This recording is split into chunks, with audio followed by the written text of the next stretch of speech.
Hello everyone and welcome to the workshop for Digital Rock Physics with Geodict 2021. In the following 2 hours I will guide you through main features of digital core analysis. This workshop consists of 3 parts. Each part will last for approximately 30 minutes and is followed by a 10 minutes break for questions, grabbing a coffee or doing anything else. After an introduction we will import pre-segmented data and perform basic structure operations.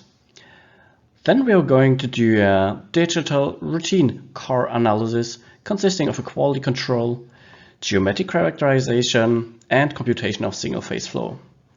And finally, we will move forward to two-phase flow. We will work with data of a microcity scan published by Matt Andrew. The data is freely available from the Digital Rocks portal. On that website, you may also access further microcity data. If you have not yet downloaded the workshop data, please do so now. We will also post a download link, so please check the WebEx chat. Please note, this workshop is pre-recorded and you will get access to this presentation so that you can redo the workshop. So there is no need to take notes. If you have questions related to digital rock analysis with Geodict, please ask any of those via chat. We will reply to any of your questions. We have expanded the workshop team with our business manager Oliver and our software engineer Sven, so you will get highly qualified answers from aftermarket experts on any related topics. In the oil and gas industry, traditional core analysis performed in laboratories is divided into routine and special core analysis. The routine core analysis is normally carried out on core plugs or whole cores. It comprises determination of porosity, grain size distribution, and absolute permeability, amongst others. Special core analysis is far more detailed and assesses petrophysics, fluid properties, enhanced oil recovery, formation damage and rock mechanics. From the many lab workflows, we will look at capillary pressure curves and relative permeability, here indicated with these gray stars. So some of the workflows in core labs may be performed using digital core analysis.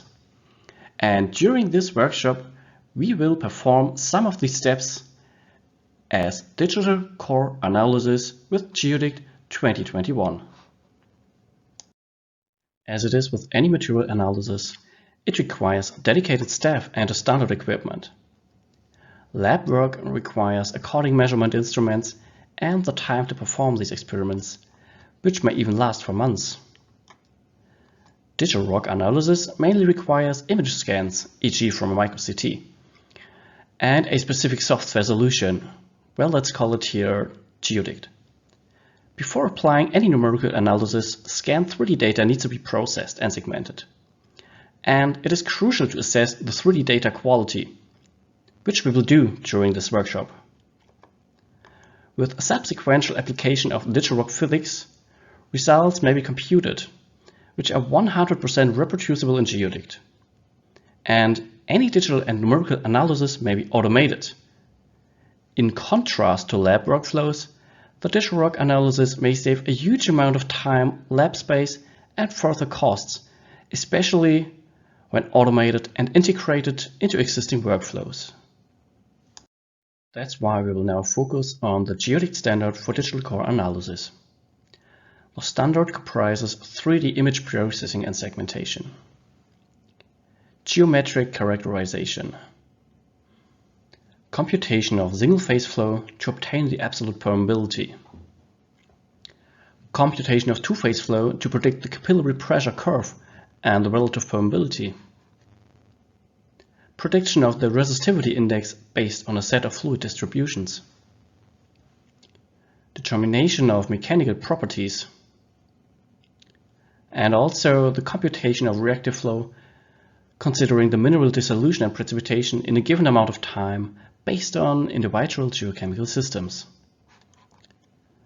In this workshop, we simply have a lack of time and thus cannot consider all of these features. Nevertheless, please contact us if you need further assistance for your individual project.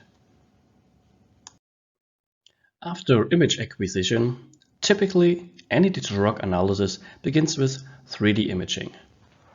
For more details, please refer to the workshop on image processing and image analysis, which is about image import, processing, and segmentation amongst others. In the first hands-on session, we will start off with published and pre-segmented data. I assume that you have already downloaded the data. Please unpack the zip file, if you haven't done so, in order to obtain the pre-segmented image stack of 2D TIFF files. In the following, we will create a 3D structure file from this image stack. In this session, you will learn how to create a multi-phase structure from binary image data. Visually spoken, we start with the binary data of this first image. We will segment, process, label, and visualize this 3D image so that it looks just like the structure visualized here. We have added all slides and working steps as PDF to the aforementioned zip archive, so feel free to use them during or after this workshop for your own training purposes. And now, please open Geodik 2021 and follow my steps. I will do the following training slowly, but if you get lost anyway, try using this PDF or the WebEx chat in order to catch up.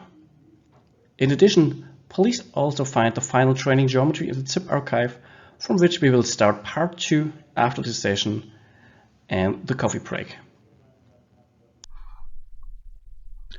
I assume that by now you already have all installed a Geodik Workshop license. In my case, I'm using the Oil and Gas edition, which means that I already have specific default settings for oil and gas applications. In this workshop, I will do, whenever possible, all the steps via this menu bar. Sometimes there are some shortcuts that I will also show. So the first thing we want to do is change our project folder. So, and the shortcut here is by clicking this folder with the right mouse button and clicking Select Project Folder.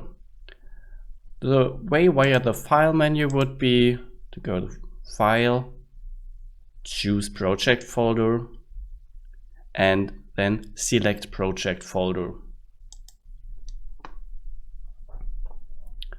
Okay, here we want to create a new folder in our My First Geodik project folder, which is the default project folder in Geodik. So click New Folder in your browser if you are on Windows, and there create a new folder called DRP Workshop.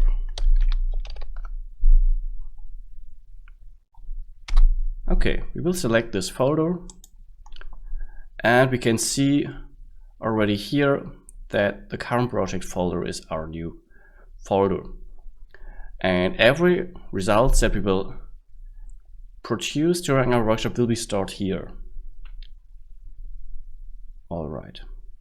So the next thing is that we want to import the binary TIFF image stack. So we'll go in the File menu, from the menu bar to Import, Import GeoWall.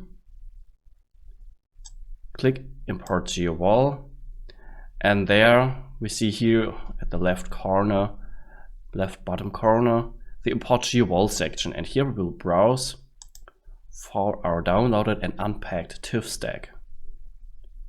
So typically this could be in the Downloads folder. So that's the case with me. I have unpacked it and called it binary TIFF, this folder. And here I see all the TIFF images, quite a lot. And I just want to click any one of them in order to be able to import all files in this folder, which is checked here.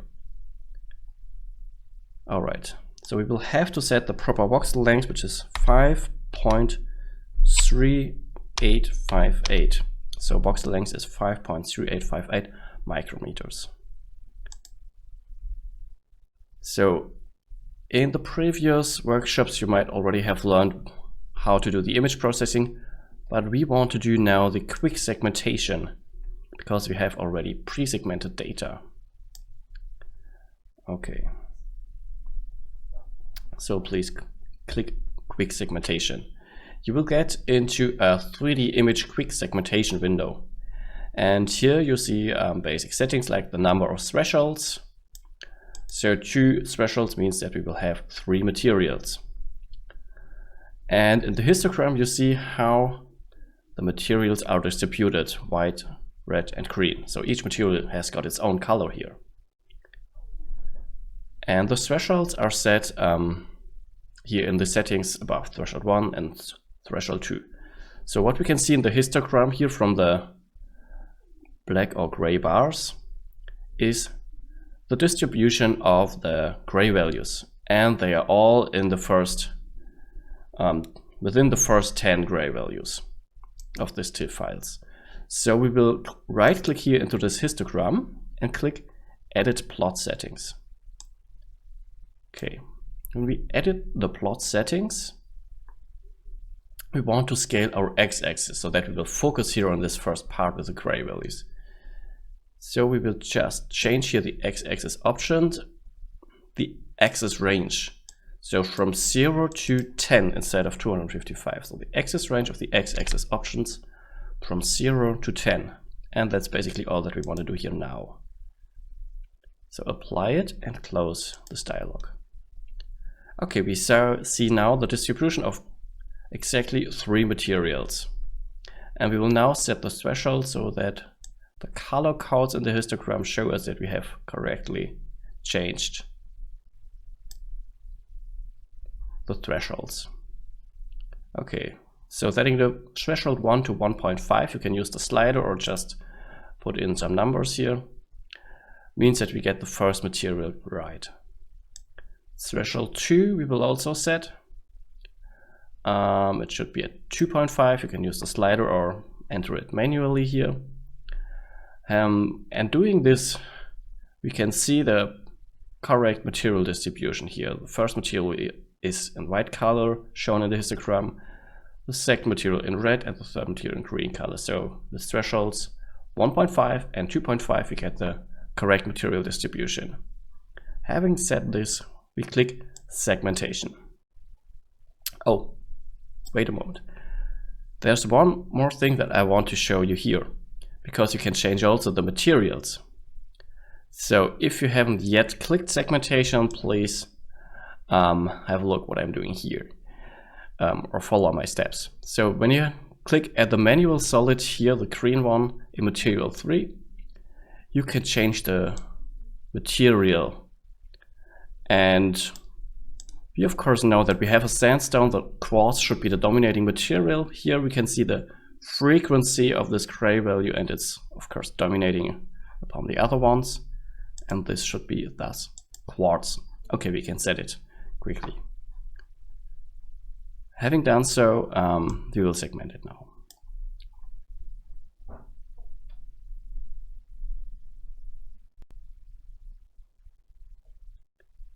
Okay, you will now see a 2D slice of the x-axis.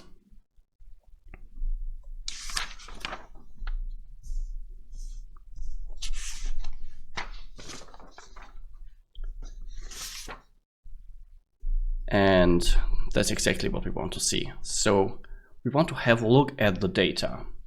So we'll just use here this slice function.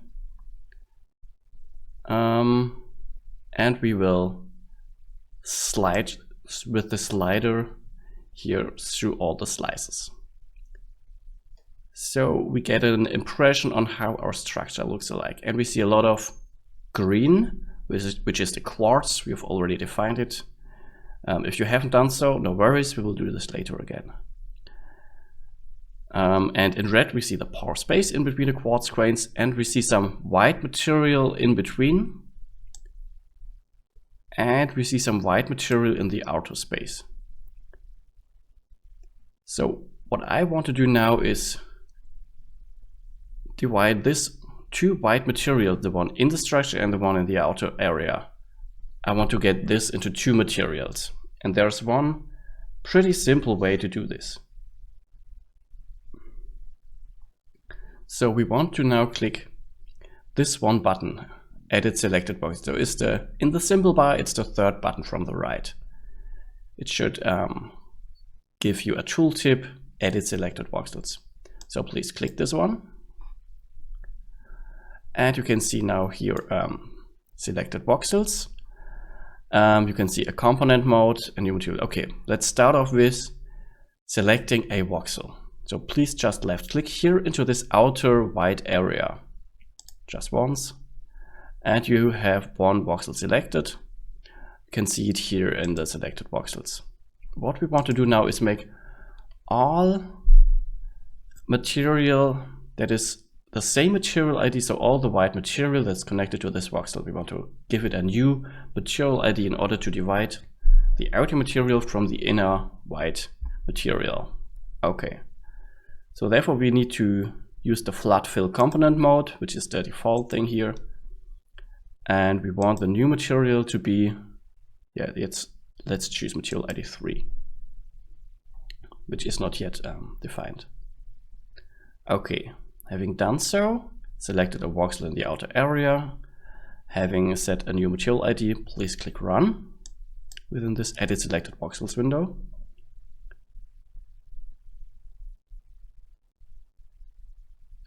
And you should see how all the material changes here.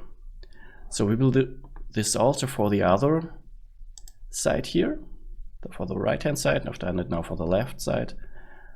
And I just select one voxels and click Run again. So I've already defined two outer regions to, let's call it flow cell material. So let's check if we have done this for all areas. We have not. Okay, so we need to do this 4 times. In sum. So let's choose another white voxel in the outer area and click Run. Having done so, do it a 4th time.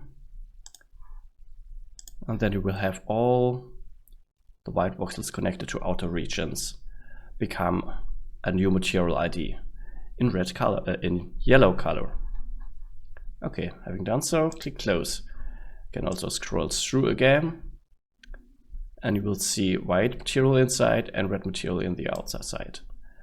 There's also a quick check. When you choose here the direction in the camera tab, you can choose set direction and you can see it more easily. You can zoom in and out by holding the right button and moving forward and backwards if you haven't been shown that this is working. So just do it now. Okay. All right, we have now set all the materials. And the next thing we want to do is distribute them in a different manner. So we want to have the paw material, which is here the red material or ID1. We want this to become the material ID0, which is kind of a geodetic standard. So we will do this here for training purposes. It is not absolutely necessary in most cases, but sometimes it is. All right, so in order to do so, please go to the menu bar and click Model. So in the Model menu, please choose the Process Geo module, which says here it is manipulating 3D structures. That's kind of what we want to do. We want to change the material IDs. And therefore we click here in the Process Geo section at the left bottom corner, the Reassign. So the first drop-down menu, we will select Reassign in this Process Geo section. And what we want to do is change all the positions, starting with ID0. So we want to have ID0 become paw, and therefore we have to assign this ID to another ID. So we will reassign material ID and we will click Edit to change the options. We want to change ID0 to a new temporary ID. So please do so.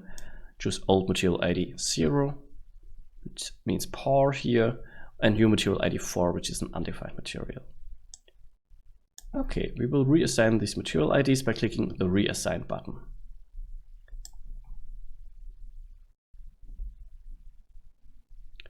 And we can see that the materials which were white inside our core structure are now blue, a new material ID. Alright, and now we will repeat this process multiple times.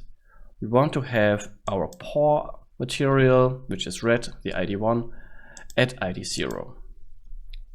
That's the first thing we will do, so choose old material ID 1 and new material ID 0, and reassign this.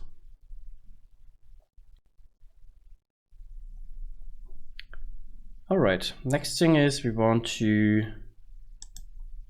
change our quartz material ID. So the material ID 2 as old material ID and the new material ID should be 1. So we want to have our most common material IDs at the first 2 spots, or most relevant IDs, which is kind of a good habit. Okay, you can see that the quartz naming here in the material information legend has not moved, so it stays at ID 2, so we will have to change this later, and we will do so in the next step. Okay, but first we want to reassign now material ID 4, which is these, let's call it minerals inside the structure. So in the Doddington sandstone, what we have here, this could be, for example, feldspar. But without further information, we cannot define that, of course. Okay, we will change material ID 4 as old material to the new material ID 2.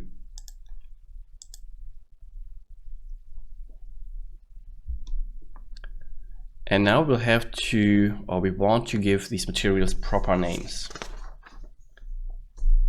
So we, well, first, there's a quick step. So there's a shortcut. You can choose the icon, select constituent materials.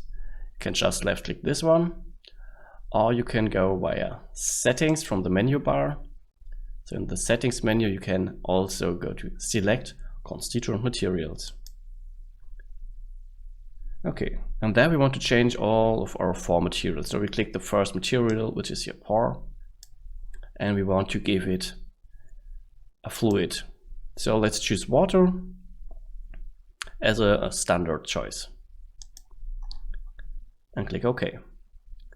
In the next material, which is manual here, we want to have our quartz, because that's our matrix material in a sandstone. Okay, so again, you can see here the possibilities in Geodict: solid, POR, and porous material. We want to have it a solid material, and we can scroll down for quartz in that list. So it's an alphabetical order. We choose quartz with the description mineral. Okay. So the next material is some minerals that we don't correctly know which minerals these are. So we will just select manual solid and give it an information. We'll call it just minerals. So for material ID 2, choose solid manual with the information minerals. Can also set it feldspar, but I think this is a more correct approach here. All right. Having done so, we will change now material ID 3. So this is our flow cell material. In order to compute later things correctly, we have to do it as solid material. So again, solid manual, and please choose in the information here some description like flow cell. So it's the outer region. Okay, we have set all materials, click run, and you can now see all the material information that you have set. So if you have missed some of them, don't worry, just click run to follow further. Okay, So before we save our structure that we created, we want to now change the descriptions that you can see here in the title bar. So this title bar description can be changed by going here to the data area, how I call it. There you can open next to the structure all the underlying options. And here's this odd description that you can also see at the top. That's the first bullet from below the structure. We will right click into this in order to change the description. We'll just select it all with Ctrl A typically. And we will write here into the new description, Doddington Sandstone. That's just it. And click run when you have set a new description. You can directly see in the title bar it has changed to a more meaningful description here. Alright, so next thing is we want to save our structure. So here there's again a shortcut, which is the force symbol from the left, save structure as. But you can also go via File menu and save structure as. You can also use a keyboard shortcut with Ctrl and S.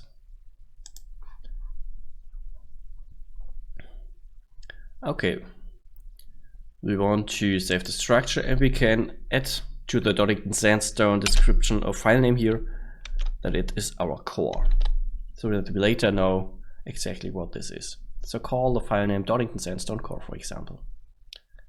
So the file type will be GDT, which is a geodict structure format. So the benefit here is that it is a compressed format, and you will save lots of disk space by saving all these structures in a GDT format, so that you don't have to have a lot of raw file formats on your disk space if you don't want to. Okay, so we will save the structure in a geodict standard format.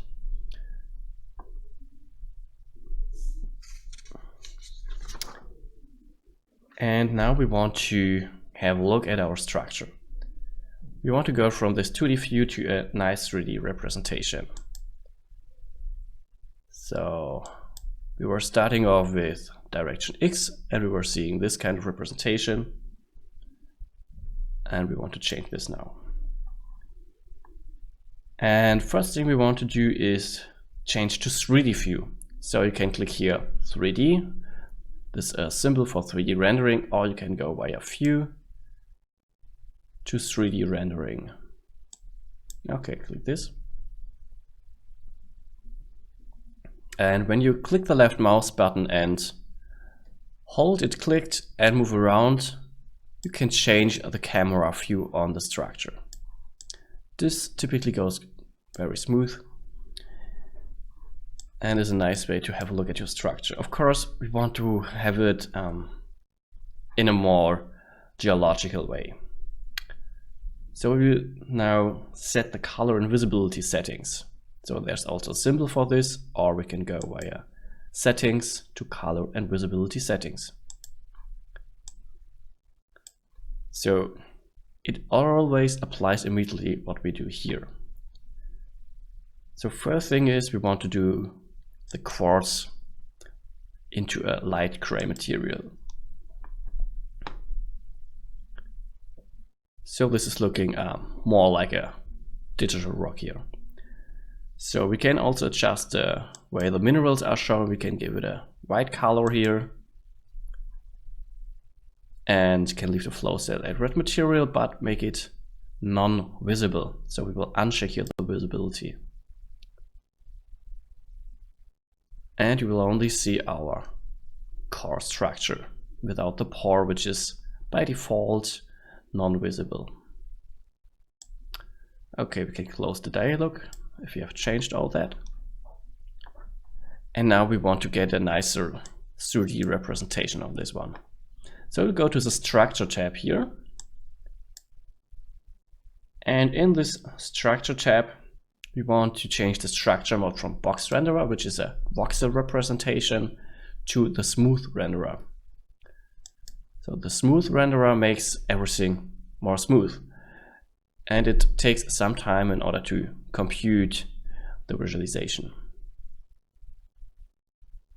And it, of course, computes the smooth representation for each material that is visible in your structure. Okay, this is looking way nicer now. What we now want to have is a higher 3D effect. Okay, let's do so. We will go back to the camera tab and now add some halo, so we will check the show halo function.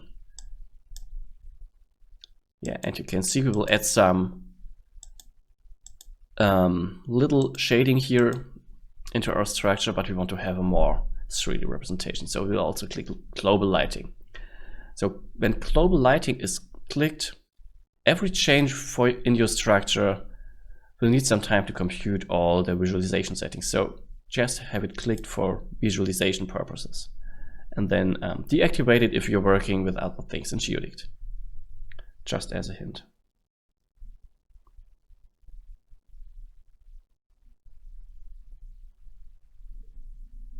So feel free to also try the other options, but I think these two are best for our cases. Okay, this is looking quite nice now. One thing we can do is also deactivate the bounding box by going to the View menu, Legends Overlays, and unchecking the various things that you have here. But you can also leave them as they are. Okay, so just as a tip. Right, nice. So we have now a nice 3D representation of our structure. Now that we had a look at our structure from probably various sides by changing the camera mode or using the zoom with the right mouse button,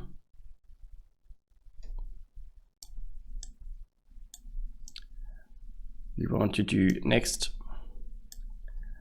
a determination of the whole corpore connectivity.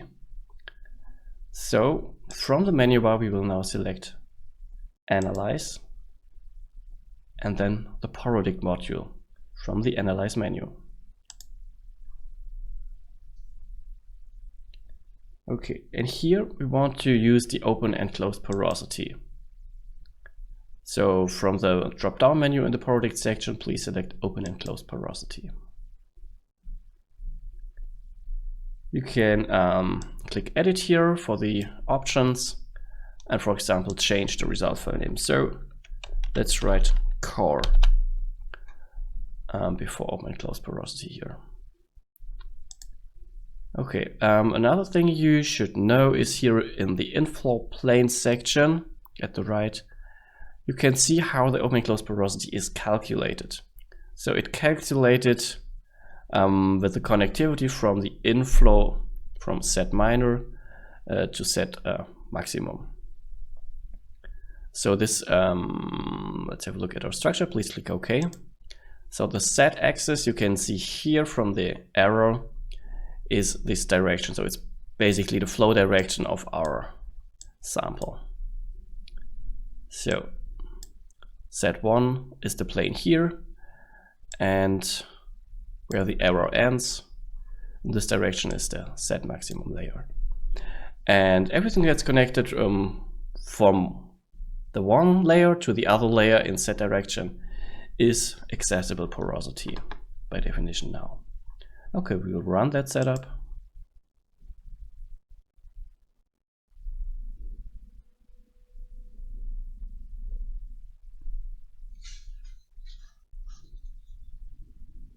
And see the result.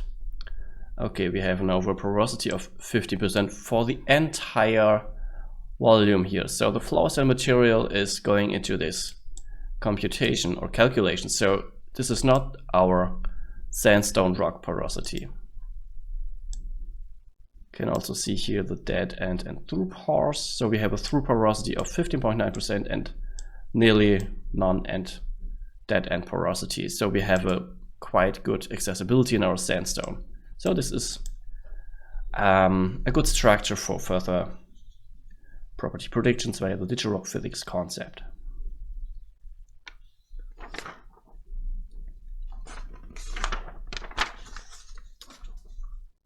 Okay, so the next thing that we want to do is extract a region of interest from this structure for our further workshop.